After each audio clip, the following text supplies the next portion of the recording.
My dear Mrs. Widener, my admiration for him was unbounded, and I had high hopes of his being the best real book collector in this country.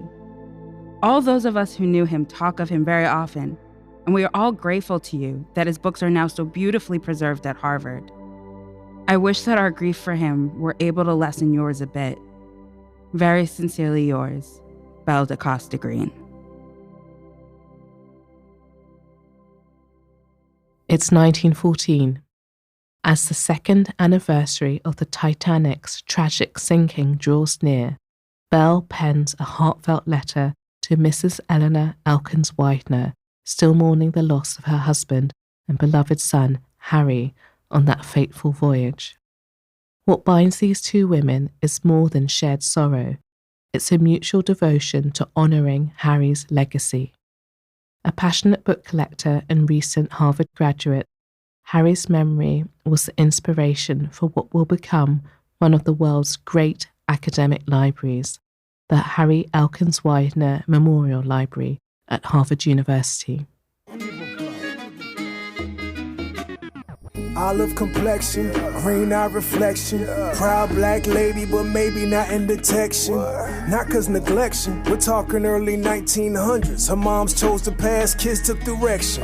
Belle da Costa Greene is the queen librarian. Born Marion Greener, but she went contrarian. See, her father was Harvard educated and black. In fact, the first to get that stat, so better know that. I'm Anne-Marie Eze, a librarian at Harvard University. And I'm Rachel Lowell Ellison, a leadership expert and executive coach. This is Boss Like Belle, a podcast in which I seek inspiration from the life of the legendary American librarian Belle da Costa Greene and dare myself and you to lead fearlessly like her. Join us as we unpack the learnings and insights from the parallel lives of two Black women navigating the very white space of professional librarianship, a century apart. Portuguese background was for Stella Mine. It also should be noted, Belle was kind of fine. Episode 8, So Beautifully Preserved at Harvard. Such a poignant story. This whole podcast has been about the idea of honoring legacy. We tend to think of legacy in terms of what people say about us when we're not in the room, about the impact we had in our institutions, our communities, our fields of practice. So the inclination might be to want to design that and work backwards. What do I want people to say? How do I hit the desired marks? But what we've learned from Belle over this journey is that her legacy as an advocate, a pioneer, a curator, a medievalist, a woman of color, wasn't about checking someone else's boxes. She set and met her own expectations and adhered to her own values. Her authenticity and her adherence to those values was what drove her legacy forward. When the series began, you were already a respected expert. You had been promoted into this new leadership role, and you earned it. But like so many of us, envisioning our legacies, navigating institutions with deeper traditions, you wondered, do I belong here? Can I lead here? Do I have what it takes? Watching you lead this project and reflect, I've seen something shift. Very much in following Belle's example, you stopped looking for proof outside yourself.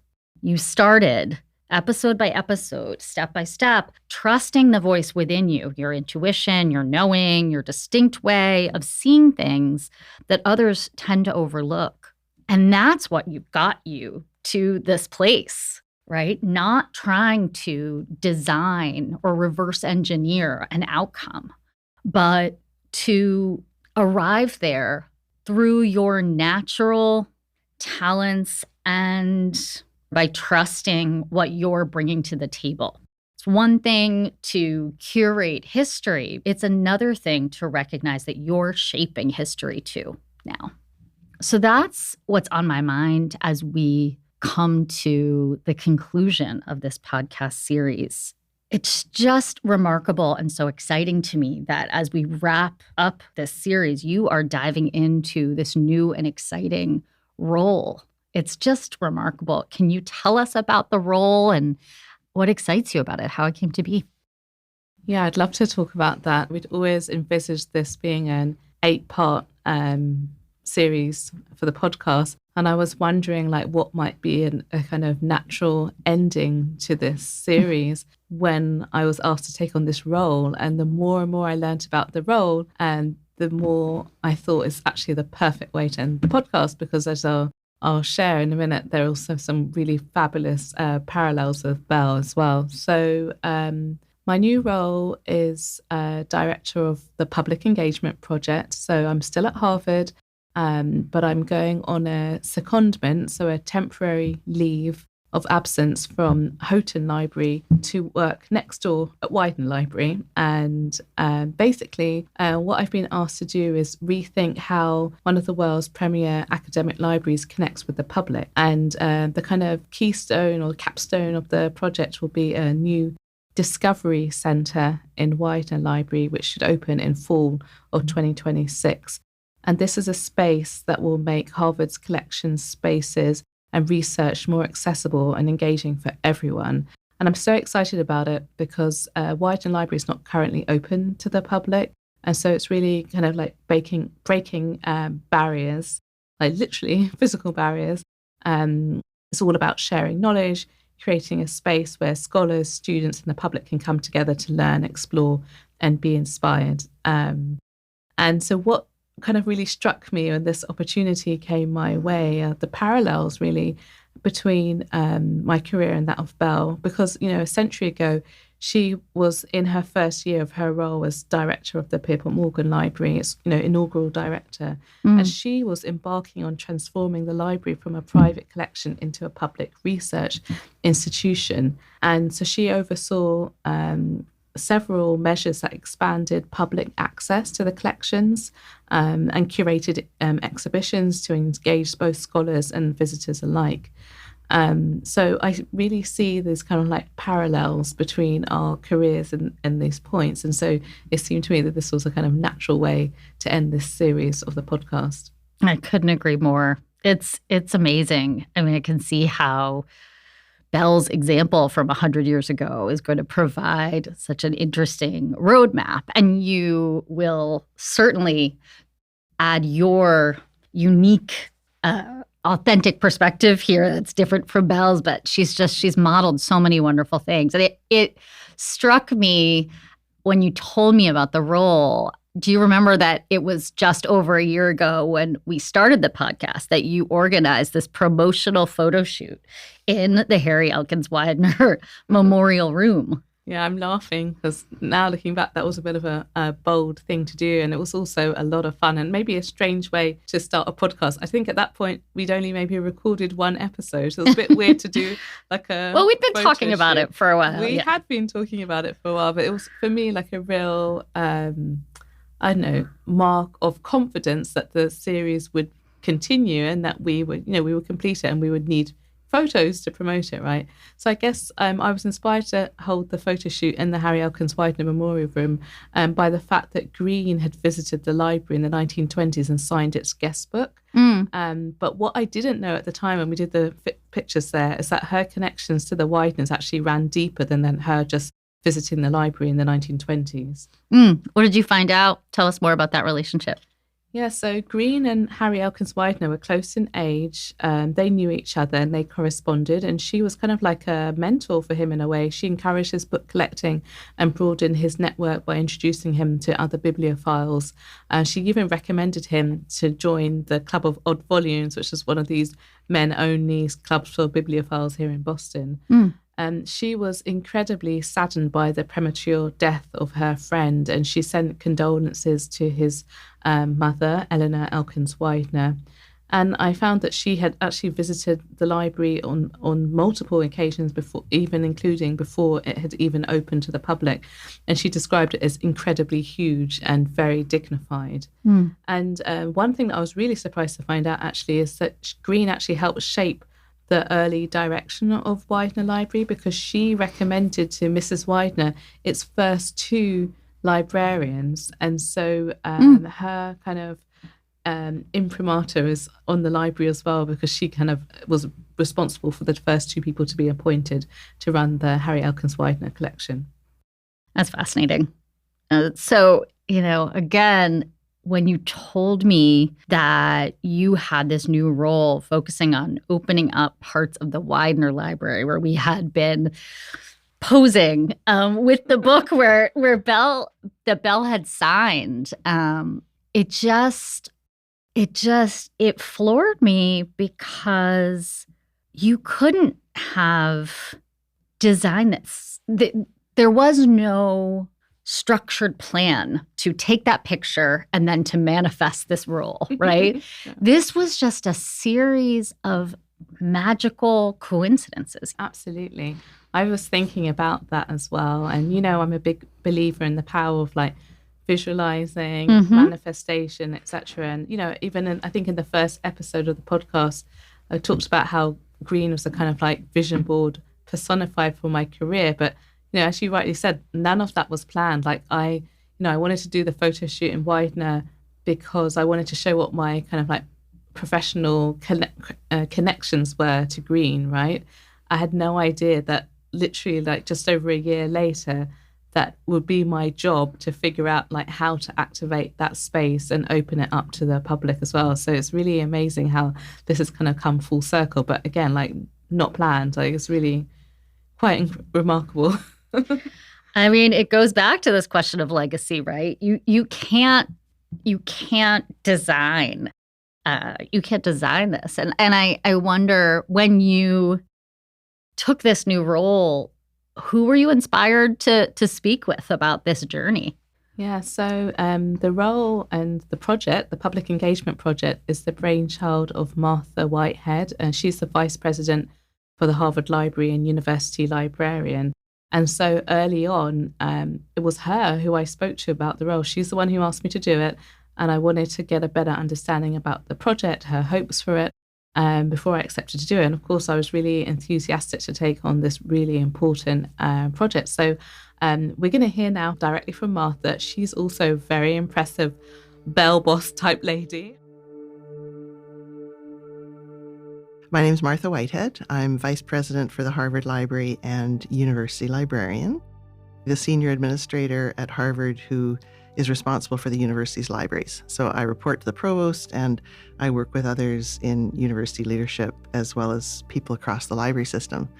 And as I think about my journey here, I have to say that I never expected that I would be leading the largest academic library in the world and the oldest library system in the United States. But in some ways, it's kind of a progression that makes sense, because I'm what you would call a career librarian. I intentionally went into the field doing a master's in library and information studies, and I was hired right away in an academic library at the University of British Columbia in Canada. And then I was just fortunate to gain a lot of experiences where one thing led to another, first at UBC and then at Queen's University, also in Canada. And I know your podcast is a lot about leadership. So I just wanted to say that, I took on new leadership opportunities as they came up in my own universities and in a lot of different kinds of organizations. Some of them were regional, national, or international. And that's really what brought me to the attention of Harvard recruiters. But I have to admit that I didn't take them seriously at first, since I couldn't imagine that Harvard would be serious about me. Is that right? I thought, no. It was one of those things where you get the email that says, Harvard is interested in you, and you think, oh yeah, sure, and just kind of put it aside. But, and I was really interested in your comments in an earlier episode about credentialism, because that was really what was on my mind when I was approached. I didn't have an Ivy League pedigree. In the world that I grew up in, you went to the local public school and then you chose between two local universities. And I wasn't a high-profile scholar. I was a librarian. But it turned out that that's what they were looking for, and it was my skills and experience that were important. But I wanted to tell you a story about one of the first times I met you. So I guess I had met you before, but I think this was in my first summer at Harvard. So I'd only been here for a few weeks. And I was in the cafe across the street, and you saw me there, and you were with a couple of people who you were working with, colleagues from another institution who were working on a project related to the John Singer Sargent murals in Widener Library. And you very enthusiastically called me over and you introduced me to them as though I was someone important for them to meet. And I had this little surge of imposter syndrome that, these were people way out of my league. And at the same time, I had this sort of intense gratitude to you because you, in my view, were this incredibly impressive, knowledgeable, talented woman who was involved in this amazing project. And you made me feel like I belonged there too. Oh my goodness. Wow. That really warms my heart. I do remember. I remember that very well. Oh my goodness. What have been kind of standout moments, like highlights, but also challengings in your tenure so far? I can guess one that you might say that happened very early on in your tenure, but I'd be curious to hear from you. Well, I was thinking about the pandemic. You're probably thinking of that. Was very, very early on. I'd been here for about 8 months, and suddenly, the world just was completely turned around. But in many ways, that was a really nice opportunity because it sort of threw me into different groups that I might not have got to know otherwise. And I think also just gave me an opportunity to really lead in a different way that I probably wouldn't have had. So I think that people did see a different aspect of my leadership during that time because, we had to do these weekly all-staff meetings where I was reassuring people and it also was an opportunity to really think about our values and to make sure that we understood what our priorities were going forward. But there's been real highlights as well. And I think there's a couple that I would mention that are, I think, really interesting for this podcast. One is working with the former president of Liberia, Ellen Johnson Sirleaf. And, I think of that because she is just such an amazing female leader. And she was the first elected female head of state in Africa. And she approached us about stewarding her papers. And at first, we were thrilled that she wanted us to do that. She's an alum of Harvard Kennedy School. But we also sort of felt this awkwardness of thinking that really those papers should be in Liberia. So we came to a really, I think, innovative stewardship agreement where we would digitize the papers and we would make sure that they were accessible to the public. And then eventually they will return to Liberia.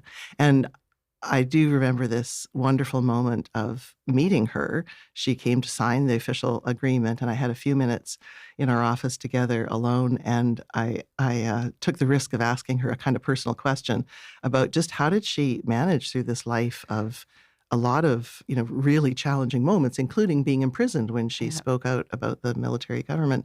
And she just said, kind of lightheartedly, well, I don't know, but I know that I just took a step, and then I took another step, and then I just continued. And she was just so gracious and inspiring in those moments. And I also learned that she has really surrounded herself by other very strong women throughout her life. And I got to meet a few of those people, and they're very active in the Ellen Johnson Sirleaf Center in Liberia, which is really all about promoting women in Africa and taking leadership positions. So that was pretty thrilling. And then the second one I would mention is about working with an amazing librarian, Loretta Parham, who just retired from the Atlanta University Center Robert W. Woodruff Library. And I met her because Harvard had launched the initiative called Harvard and the Legacy of Slavery, and we were looking at ways that we could perhaps help with, particularly with HBCU libraries and archives in making their collections related to Black history more accessible. And we were nervous about this because, of course, who are we to, offer this kind of help? And I had not met Loretta before, but she was here at Harvard for an event, and we got together, and she was just so open and, immediately saw the opportunities and really wanted to make it happen. So working with her has really been one of the highlights of my career. And I think, what I really admired about her was that sense of wanting to take a risk and also trust. And we actually built the word trust into the initiative. It's called the HBCU Library Digital Trust, and that's really thanks to Loretta. So that was pretty incredible. You'd asked about, particular challenges as well. And, the two examples that I just mentioned are really related, of course, to how we think about equity, diversity, and inclusion. And that is just such a fundamental aspect of what it means to be a library, that we want to provide access to collections that represent all different kinds of perspectives and experiences and ways of knowing, and that we want our services to be centered on our users. We want them to meet the needs of all different kinds of people and have them feel like they really belong in the library. But of course, now it's turned back into a challenge with, the very efforts to be inclusive are being seen as exclusionary in some ways. So this is a really challenging moment. And, we just need to carry on the fundamental work of libraries. And we're trying to emphasize that it's really about having an environment of mutual respect and open inquiry and building communities where everybody belongs. Yeah, thank you so much for sharing that. I would love to talk about Widener Library, where's your kind of physical home. Yeah. And your office is located there. You have fantastic views over the yard. Can you describe what you see from your office every day and how this kind of iconic setting inspires you daily? I do have an amazing office. And, it's not just the office. But in the first few months that I was there, I would walk into the building and I would touch the marble columns as I came and I think, really? Am I working in this building full of marble? So yes, it's a fantastic office. And one window actually faces towards one of the student houses where the first-year students live in the yard. And I try not to actually stare into their windows, but I do love that sense that I have this window into student life. And then the other looks out over what's called Tercentenary Theatre, and that's where the convocation ceremonies take place to welcome new students into the yard in the fall, and then commencement to celebrate graduates in the spring. So I just find it incredibly inspiring every day to have this sort of window into this kind of daily sense of our educational mission. And then the other thing I love about that is that Widener faces Memorial Church. And so you have these two really massive, impressive buildings, and that are just beautiful, facing each other. And I just like to think about the similarities between them, but also the differences and how much they mean to the communities and how they're really at the heart of the university. Yeah, no, absolutely. That's wonderful. And as you know, Belle da Costa Greene visited Widener very early on in its history, and I was quite taken aback by what she described. She said, I went over to inspect the Widener Library. It is incredibly huge, but I did by no means hate it as much as the Harvard people seemed to do. It is built of red brick with white trimmings and is labeled in letters a foot high on both sides, Harry Elkins Widener Memorial Library. The exterior is, I think, very dignified, and the building would look wonderful if there were more space around it. what did you think when you first heard that? Well, I agree. I think it is very dignified, and I like to think, it's very solid. And so it is this kind of solid foundation of knowledge. But I was really surprised to hear her say that Harvard people seem to hate it because everyone loves it now. No, I know. It's such an image of Harvard. And it's funny, she wrote that in 1914, so it hadn't officially opened yet. And I think it must have been quite an adjustment on campus for this big, solid building to go up and, take over what had been a very different architectural style. So there was probably an adjustment period. I think so. It's all about change. Yeah. An early memory of you that I have, I was really impressed by how you seem to arrive and then start this new kind of strategic planning, like visioning, like from day one. And I kind of took a mental note that, if I'm ever in a leadership position like Martha, I would also like to kind of start off strong and just set a kind of new course. I was really impressed by that. And I've also been really impressed by what has come out of all of that work. Could you tell us about that process and kind of like where we are right now? Yeah. And I mean, the strategic planning that you're mentioning was really about the whole library system and how we think. And the reason I just dove in was because of the initial conversations I was having with people where it felt like there was a real thirst for that sense of vision and where we wanted to go, and people wanted to build that together. So it was kind of an ideal moment in the organization. And then transformations, the changes to the plans for the physical libraries in Harvard Yard really came about from a number of different ideas that people had for those libraries. And it felt to me as though they had sort of dependencies between these different ideas, and that we really should step back and think holistically about how we wanted to think of those libraries. And apparently that hadn't really been done before. There'd been lots of renovations to each building, but thinking about how the four related to each other seemed like a really important step. So there's Widener Library, which is the one that we've been talking about. And then very visible next to it is the Houghton Library, where you've been. And then Lamont Library is next to that. And then sort of underground beneath Lamont and Houghton is Pusey Library that houses the archives and map collection. So yeah, just thinking about that, the transformations and what we were trying to do, it really was about showcasing and just providing access to these really remarkable collections that we have at Harvard. And it was about connecting people and new ways of using technology. But one of the really big ideas was to offer opportunities for the public to learn about the library and the scholarship of Harvard and the library, and really to experience those collections. And I think as we embarked on that, I was really thinking about a very early experience of Harvard when I came for my interview in the fall of 2018. And it was very early in the morning. I was kind of preparing myself, and I noticed this banner in front of it, right in the center of the yard, and it was on many different lampposts.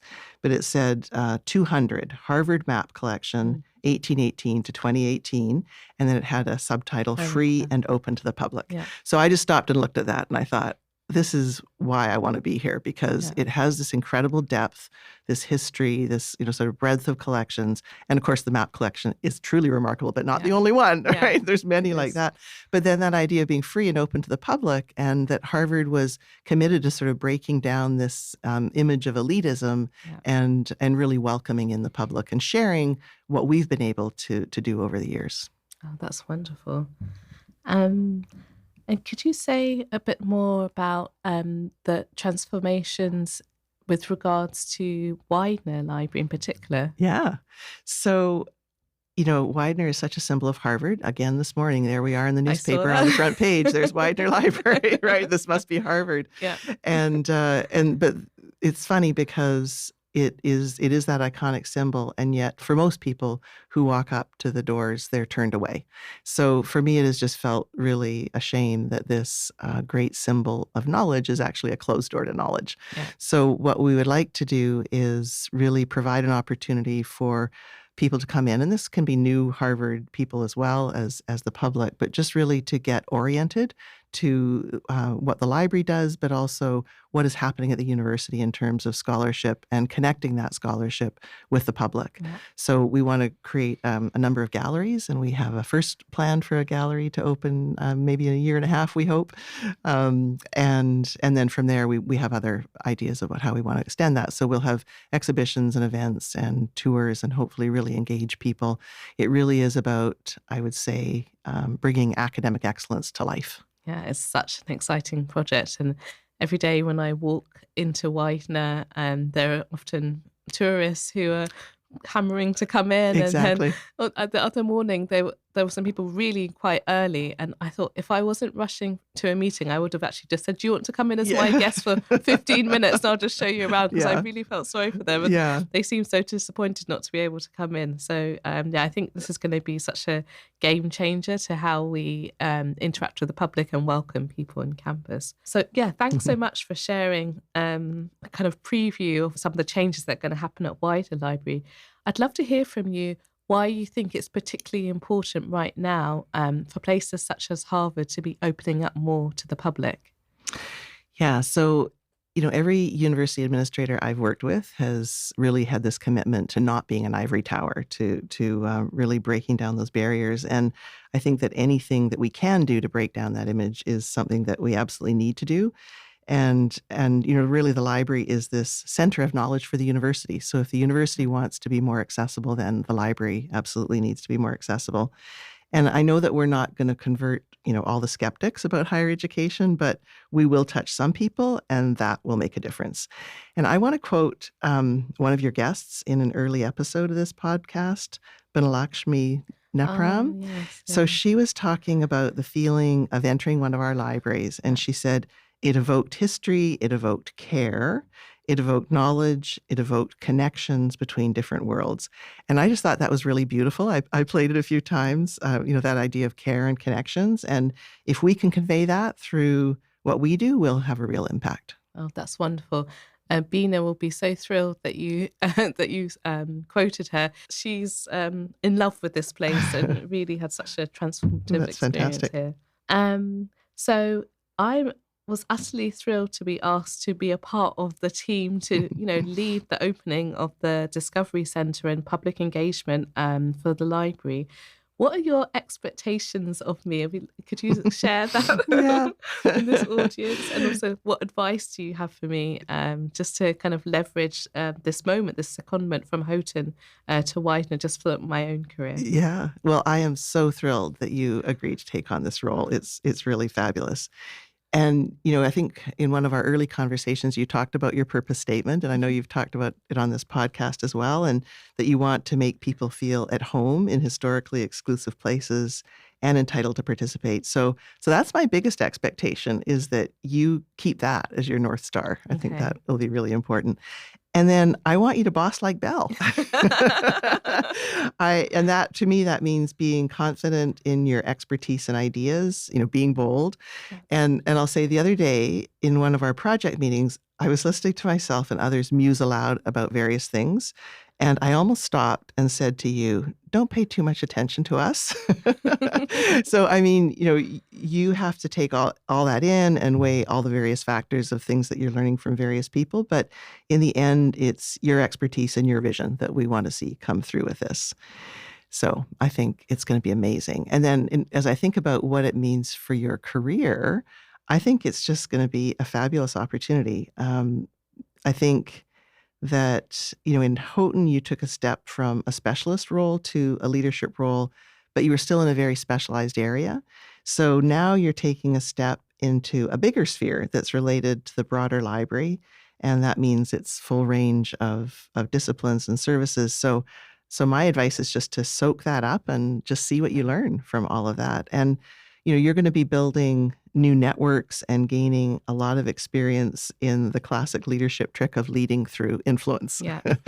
and I know you're going to do that extremely well because you have this natural talent for drawing people in, for seeing really exciting possibilities, and you engage other people just in feeling that excitement. And I think you're also going to be able to say that you led transformative change. And I was thinking, I've got this sort of mixed metaphor, but you're taking the seed of an idea and nurturing it into bloom, and you're doing that in this place that's made of very solid marble. Yeah. So that idea of respecting tradition and introducing new paradigms is so fundamental in libraries and museums. And given the scale that you're going to be working at, I think it's just going to be really useful in whatever you take on next.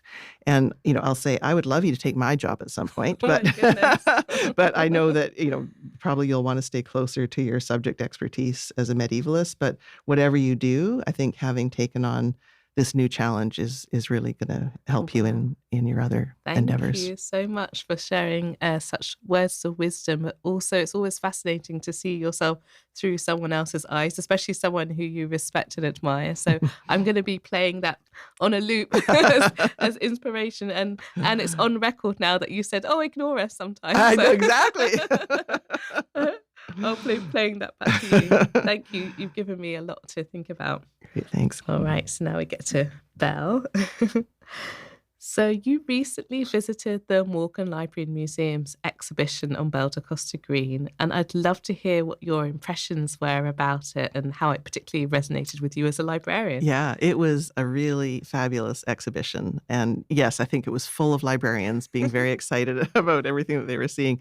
And I just thought that it was, and maybe this is not as a librarian, but just as a person, I thought it was really brilliantly constructed because it had this sense of her family roots and her personal story. And then there's also this social context of that particular historical moment. And then the focus on her professional expertise and what she contributed to the Morgan. And I really thought that for all of us, there's these different aspects of our lives, and together they really make up the whole person. So I thought the Morgan really captured that really well. And there were so many wonderful pieces to it that I really did spend a lot of time there. You could stare at them for hours. But I remember this one photo in particular that resonated for me. And that was, remember the picture of Amherst College Summer School, yes, the Fletcher course in library economy, in class of 1900. So there's Belle in the back row. And she's almost hidden by the ivy vines on the wall behind her. And that's a position I always take in photos. Really? That's always me. I'm always trying to stand in the back row. In fact, I'm uncomfortable when I've had to lead different initiatives and they take the group photo and they put me in the front, I think, no, I want to be in the back there. So I think it really captures that contrast of Belle being intensely private and yet also having to create this public persona. And I suspect that's a common dichotomy for many leaders like myself. It's amazing that you mentioned that photograph. I love it too, but it's funny because she is kind of like hiding in the foliage, but she has a real twinkle in her eye. Like, wait till you see what I can do. And it really does capture so much of her early personality. And as of right now, that's still the earliest photograph of her that exists as well. So it's intriguing on a number of different levels. Yeah. So we collaborated together on an event at the Morgan Library, and some of the focus of it was about her ties to Harvard. What surprised you most about her connections with the university? Yeah, I was just really surprised by how many connections there were that you introduced us to, and I kept thinking, the whole time that she was having these incredible connections, she had this really incredible connection that she couldn't talk about, that people always want to mention, by the way, my father went to Harvard. Yeah, I know. Yeah, I know. It's an incredible aspect of her story. Yeah, no, it is. And it's funny, like part of me thinks, how did people not put two and two together? But if you think that her father, Richard Theodore Greener, graduated in 1874, and then she was around on campus in the 10s and the 20s. There is a big enough gap that, and of course she was passing, that no one would put it together. Yeah. But it is a shame that she couldn't claim that connection to the university, especially because he was the first African-American to graduate. Yeah, absolutely. And I came across this amazing quote about Harvard that Belle wrote in a letter to Bernard Berenson. And she said, Harvard is most awfully nice, and I think the thing I love most about them, and it, all there, is their complete assurance of their own value and worth. I wish I had it, for with it, one never stops, never hesitates, never. What do you think about that, about her opinion of the university and its people back in 1926? Yeah, at our event, I was watching our guests as that quote was read aloud, and many of them were Harvard alums. And, I could see these sort of knowing grimaces, right? Like, this is the image of Harvard. And, it's like, oh yeah, Harvard is much too self-satisfied. But I actually had a bit of a different reaction to it, because I immediately thought of the irony that Harvard is full of people who feel like imposters. Oh, yes. And who don't have that assurance of their own value and worth. And so I just thought, like Belle, maybe we all wish that we have that, and we think that other people do, but maybe they don't. Yeah, no, I think that's absolutely true. I know that's certainly been my experience, especially when you first come here and you understand immediately that you're surrounded by brilliance, by brilliant people, by all of this weight of history, and yes, it does kind of like bring out the imposter syndrome in many of us. So like all of my guests, I want to ask you, if you could meet Belle today, what questions would you have for her? Or what would you wish to talk to her about? Yeah, I would just really like to talk to her and hear her talk and hear her tell her story, I guess, in her own voice. And I was thinking I would probably bring out that wonderful book about the exhibition. And on the back, it describes her as that she walked confidently in an early 20th century man's world of wealth and privilege. And I would just really love to know how she felt about that, and really what gave her that confidence. And maybe, if she were writing a leadership book today, what would be the chapter headings? Oh, yeah, that's a good one. That's a good one indeed. And just because it's you and the position that you hold and where your office is located in Widener, if you could meet Eleanor Elkins Widener, who I talk about a little bit earlier on in this episode, if you had an opportunity to meet her, what insights or questions would you hope to explore? Yeah, I would love to meet her as well. And again, I would want to know her story. I'd love to hear her tell it. And I think I would ask her how she found the strength to deal with the loss of her son and husband on the Titanic, that tragedy. And then what inspired her to honor her son with a monument to knowledge that is really benefiting so many, and really did it help? And also, what does she think about our plans for Widener today? Yeah. Do you know what? I think she'd be thrilled. I really do. And I've been thinking about her more and more as I came onto this project, and then just really understanding like how iconic the building is. I don't know if she realized what she was creating at that point, but I think she'd be utterly thrilled. Yeah. And then finally, what does bossing like Belle mean to you? You've just told me that I should boss like Belle more. What does it mean to you? Yeah, it's funny. So I had an old colleague who would jokingly call me boss because she knew I didn't really like to be thought of as the boss somehow. But bossing like Belle to me just means really loving what you do and being good at it. And I think a big part of that too is just inspiring others to do that too. That's great. Thank you so much. Thank you for spending all this time with me. That was wonderful. Thank you, Anne-Marie.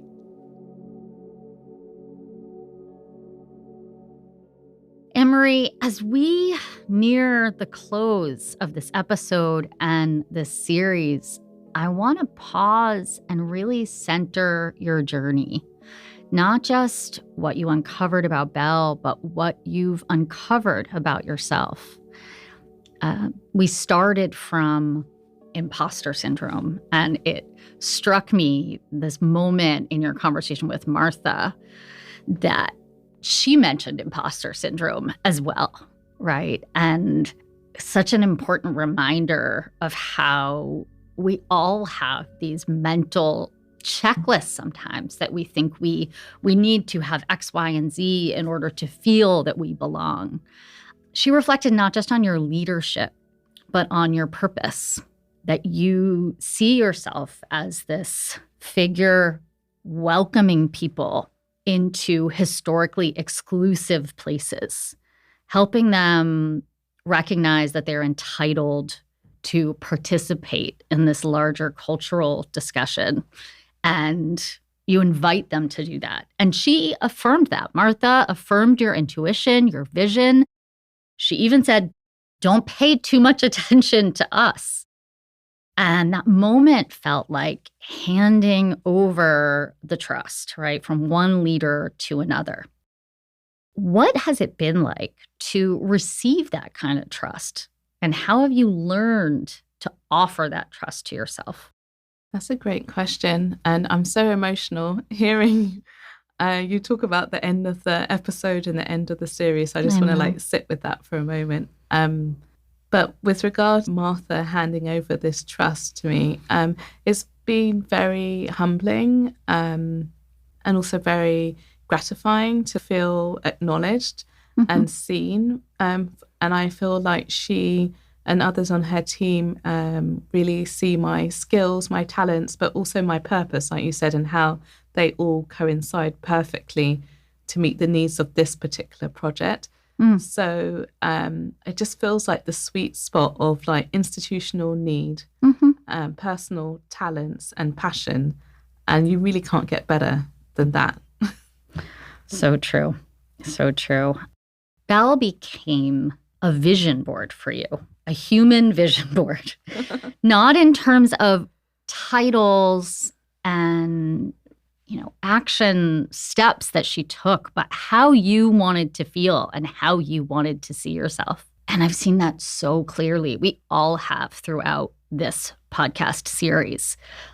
And when we were speaking about this position that you are taking, and we were thinking about contrasting that with when you started this series, you said to me when we were having coffee before recording, I have no doubt that I can do this. Right? You had not a question in your mind. What did it take for you to, just as Belle, to start trusting your own inner compass when logic or comparison might have said, hey, don't try that? Yeah, I think like one of the gifts for this series for me is, I said really early on to you that I often have good ideas and I don't follow through. And for me, like just getting to this point, getting to episode 8, and it's been a real ride. I didn't know what I was getting myself into. It's been a real steep learning curve for me, and let alone doing this all with a newborn. So I think for me, just this podcast has given me so much more confidence in my own ideas, confidence in my own voice. The response to the podcast has been unbelievable, and that's also just kind of reinforced my trust in myself as well, because it did feel like a gamble. And I think that there were some points early on I thought, oh my God, what am I doing here? Like, why am I kind of exposing myself so much? So I think this journey, this kind of audio journey, is looking at Belle as a model, has just given me such a boost to my confidence. And the intuition, the gut feeling was always there, but I sometimes turned it down. I didn't listen, or I second guessed myself. And now I've stopped doing that. What's your message to listeners? How do they boss like Belle? I think that a lot of people don't pay attention to their own intuition. And usually that's because of self-doubt. And I think that in fact, actually, I might quote Roseanne Austin, who was in episode 3. And one of the things that she used to say to me when she was my fertility coach was like, what would I do if I truly loved and trusted myself, right? And so I think it's the same thing here for listeners, that if you want to boss like Belle, you have to put aside your doubts and create space to actually hear what your gut instinct, your intuition is telling you to do, and listen to it. And you might not always follow it to the T, but at least give it kind of like equal footing in your brain as, advice from other people. And so for me, that's the real Boss Like Belle lesson that I've learned, is to pay attention to myself and to value my own ideas and thoughts and to follow them. Yeah.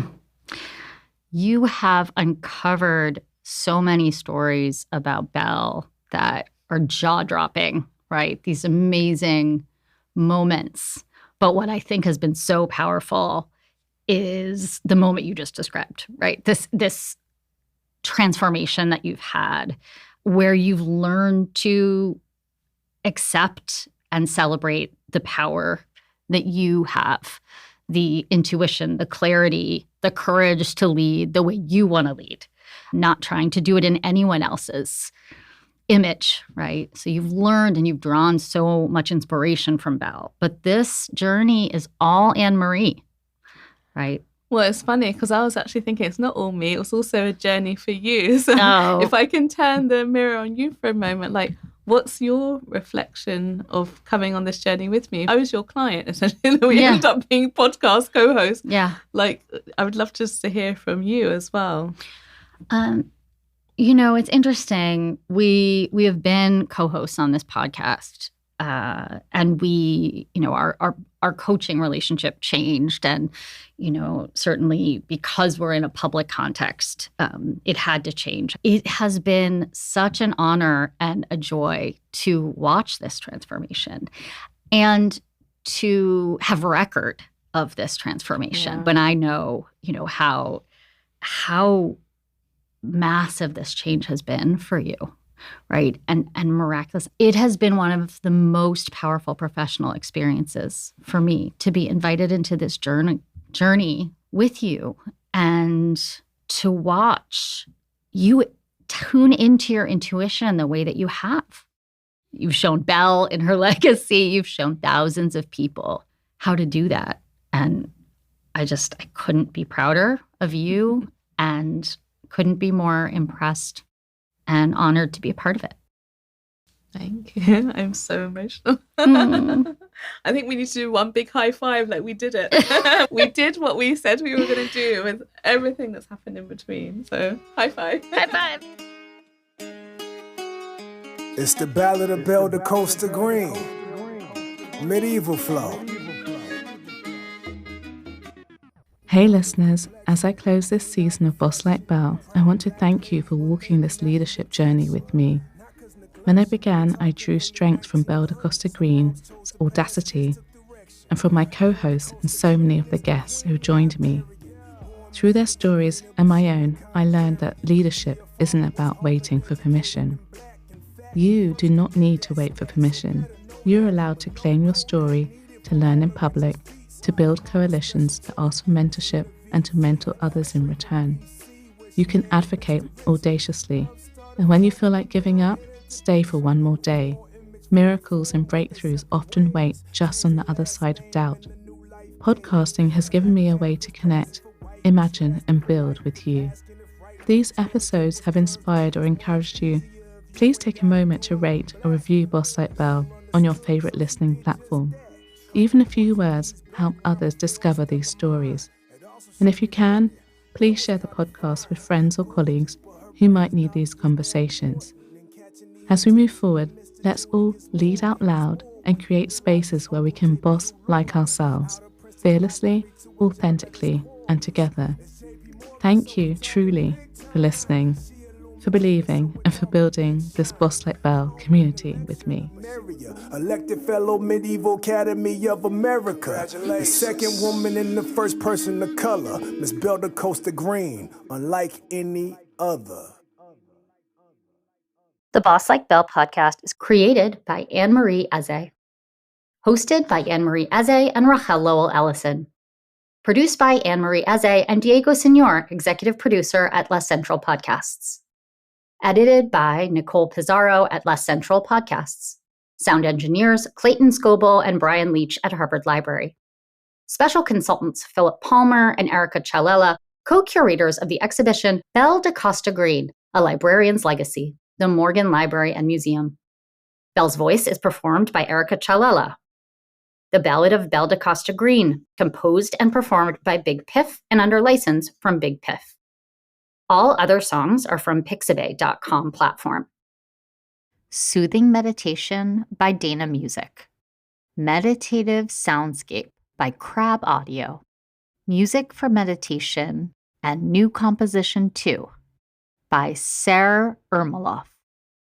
Cover art by Scott Murray based on a photograph of Belle da Costa Greene by Clarence H. White, 1911, courtesy of the Biblioteca Berenson I Tatti, the Harvard University Center for the Italian Renaissance Studies. The Boss Like Belle podcast is also supported by the Morgan Library and Museum and made possible by the generous support of Harvard Library, whose commitment to fostering knowledge and research enables the sharing of ideas and scholarship with the broader community.